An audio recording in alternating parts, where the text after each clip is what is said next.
Hello creative friends, I'm Anastasia and welcome back to my channel. In this video, I'm hunting through thrift stores for decor that adds charm and a cozy cottage touch to my home. I'll also be DIYing some of my thrifted finds to give them a high-end look. So let's see what I can find and then I'll show you how I style them around my home. Let's go!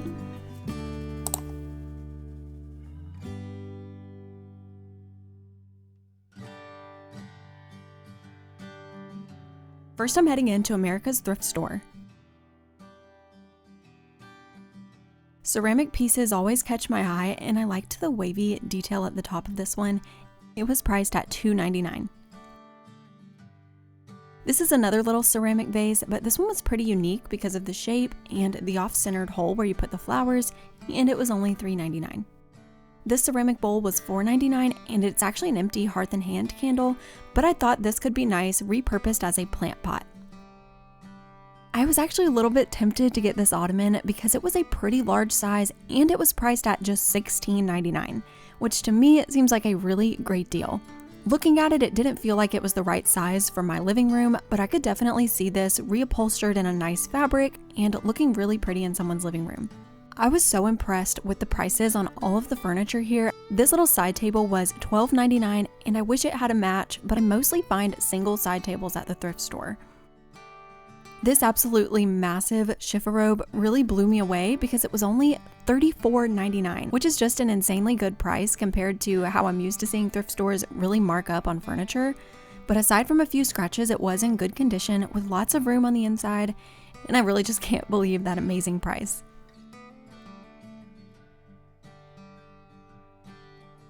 Now I'm making a stop into the Habitat for Humanity Restore, and I just love coming here to look for light fixtures, especially because they are so cheap here. This single brass sconce was $5 and I thought it was pretty, although I don't have a place for a hardwired sconce right now. This other hardwired sconce was so dainty and vintage and was only $5 as well. I've actually been looking for a matching set for my dining room, so I left these behind. Since I had some extra time today, I decided to go into the hardware section and dig around in all of the little buckets of odds and ends hardware that they have. If y'all ever need a bunch of cabinet hinges, this is definitely the place to look because they have tons.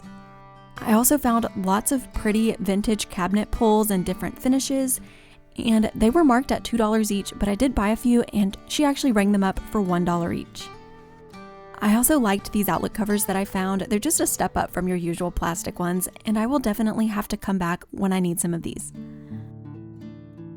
Now that I'm back home, I'm excited to show you everything that I purchased from these thrift trips, starting with these beautiful and charming brass drawer pulls. I found these while I was digging through the hardware boxes at Habitat for Humanity, and they were just $1 each. I got 6 of them in total, and I realized when I got home that one of them is slightly longer. Some of them came in the original bag, so I do have the information to go online and order more if I need more. But I really just can't wait to find a place to use this gorgeous hardware. This is one of my favorite finds of the day. It's a stone mortar and pestle, and this thing is so heavy. It's almost 10 pounds. I got it for $6.99, and I thought it would be both a beautiful and functional decor item for my kitchen. So I styled it here on my kitchen counter with a bunch of other thrifted items.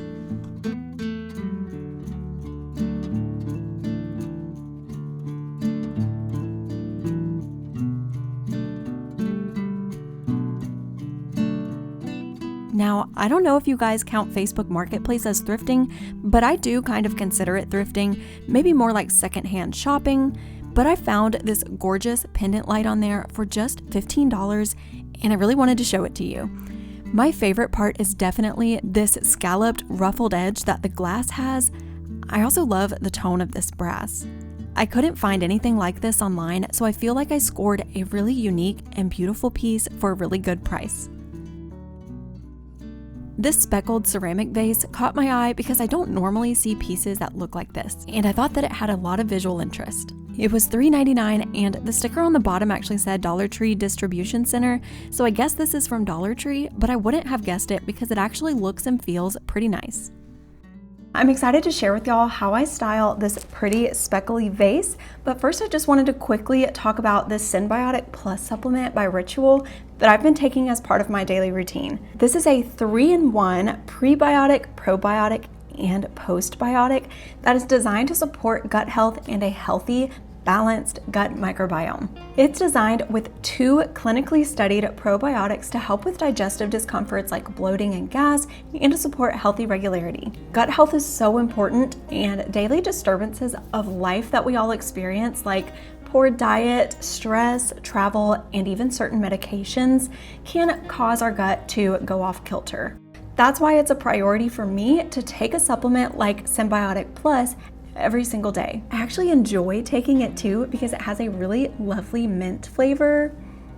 So good. And they're gentle on the stomach, so I can take them any time of day with or without food, which really makes it so easy to stay consistent with taking these. Since Ritual does have a subscription option, you can save money and never have to think about reordering.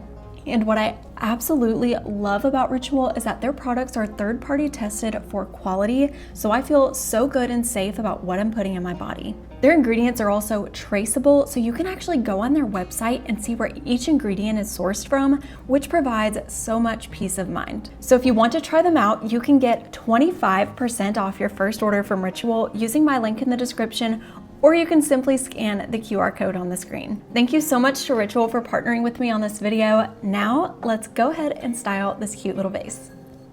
I styled this bookshelf with several thrifted books, and I'm also adding in a couple pieces of framed artwork. These are both thrifted frames.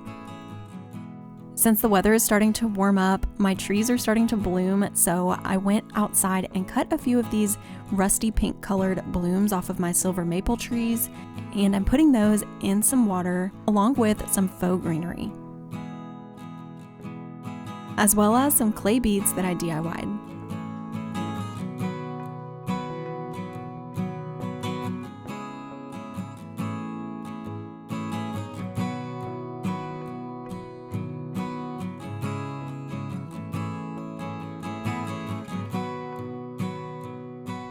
Grabbed this vase for $3, and it feels to me like unglazed pottery that someone has painted. I am going to DIY this piece because I really love the shape of it and the handles that it has. So I'm going in first with this matte clamshell colored spray paint to cover up the existing design so we can start off with a clean base. While I don't have an exact inspiration picture for what I'm creating, I did see several vases that have this horizontal line detail going around them, so I wanted to recreate that look on this piece. So to create those lines, I'm just taking some twine and I'm hot gluing it all around the vase by just putting little dots of hot glue here and there to tack it in place. I'm just eyeballing this, so it's definitely not going to be perfect, but that's kind of the look that I'm going for. So feel free to actually mark these out with a pencil if you do want them to be more perfect, or you can just wing it because hot glue is pretty easy to remove if you do mess up. I wanted my vase to have the lines going all the way down to the bottom, so I'm spacing my twine about an inch apart, and I'm going to just continue this process until I reach the bottom. Now it's time to add that faux stone texture, so I'm going to mix some of this patching plaster into a bowl, along with this khaki acrylic paint and a little bit of baking soda. I wanted the base color to be a little bit lighter, so I added in some white paint just to lighten it up a bit. The easiest and fastest and honestly the most fun method I found for applying this is just to put on a glove and smear it on with your hands. I'm applying it in the direction of the twine, so all of the texture I'm adding has that same horizontal lines.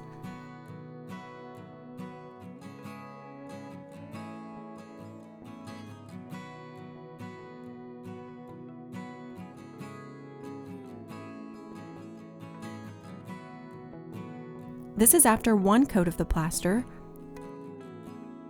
and this is after 2 coats. Once that's completely dry, I'm taking this 220 grit sandpaper and I'm just going to give it a good sanding, not to remove the texture completely, but to just tone down the harsh peaks. For me, this step is one of the most important steps in making this look more like a piece you'd see in a high-end store.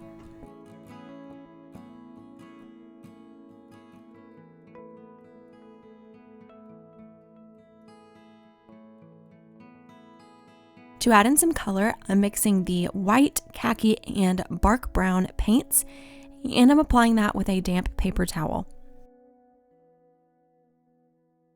My vision for this piece was for it to be lighter in color, so I immediately knew this was too dark, so I decided to only do a mixture of white and khaki paint instead. This part does take some patience, but just keep stippling it on there and do multiple layers if you need to until you're happy with how it looks. This is how mine is looking, and I really like the direction it's headed, but I do just want to do a little whitewashing over it to even out the colors. Another super important step to me is to add a matte clear spray to it. You can even do a glossy spray if you want it to have more of that high gloss glazed look. This will prevent any chalk residue from coming off of the plaster, and to me it just gives it a much more finished look, and it really just takes each DIY project up a notch. I styled it on my mantle, and I really truly love how this vase came out, and I have a feeling it's going to be one of my favorite pieces to decorate with.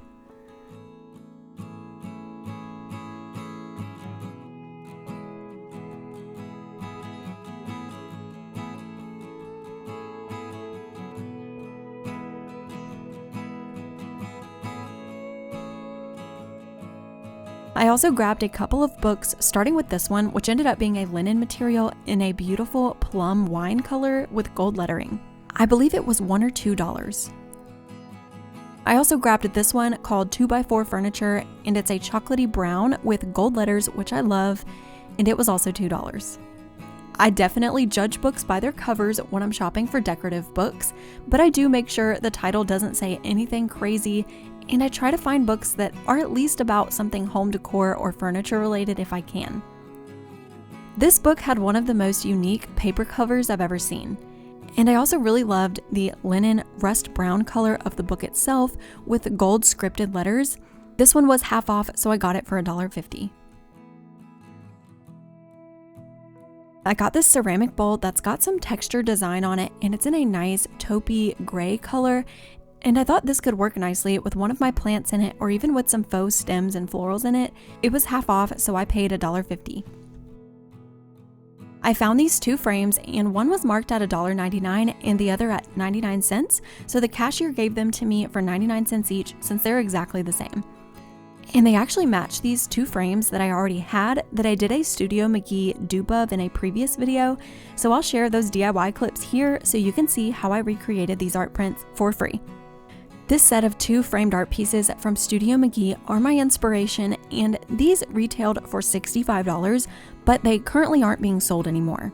DIY art can be so much more cost-effective than buying printed and framed art in the store, but of course it does take a little more effort, but this DIY is actually pretty simple. So you'll go onto the National Gallery of Art's website, nga.gov, and scroll to the very bottom and click Open Access Images, then click Browse the Collection. These are all real works of art by real artists that are now in the public domain and can be downloaded and printed whenever you want for free. I'm going to look for two pieces that resemble the ones from Studio McGee.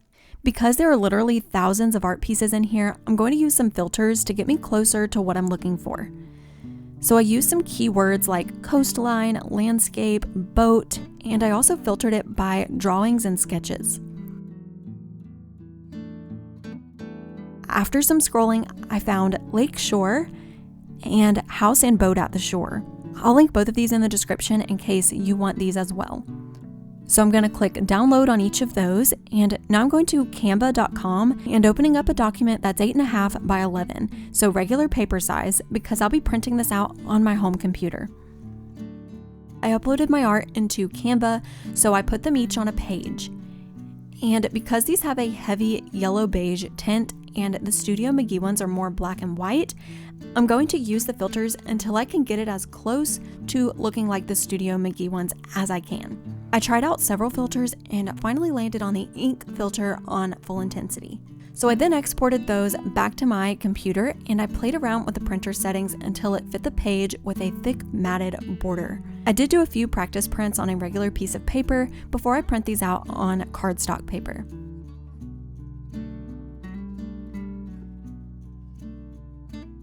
If you're ever trying to hang a frame that has a kickstand in the back and it wants to pop out from the wall, you can just cut a piece of a command strip and stick it behind the frame so that it holds evenly to the wall. These are still some of my favorite prints, and I just love how simple the artwork is with that beautiful rich wood frame around it. I hope that today's video gave you some ideas and inspiration for items you can look for in the thrift stores or even DIY to give your home some beautiful customized pieces of decor. I would love it if you could subscribe to my channel if you enjoyed this video, and thank you all so much for watching. I'll see you in the next one. Bye guys!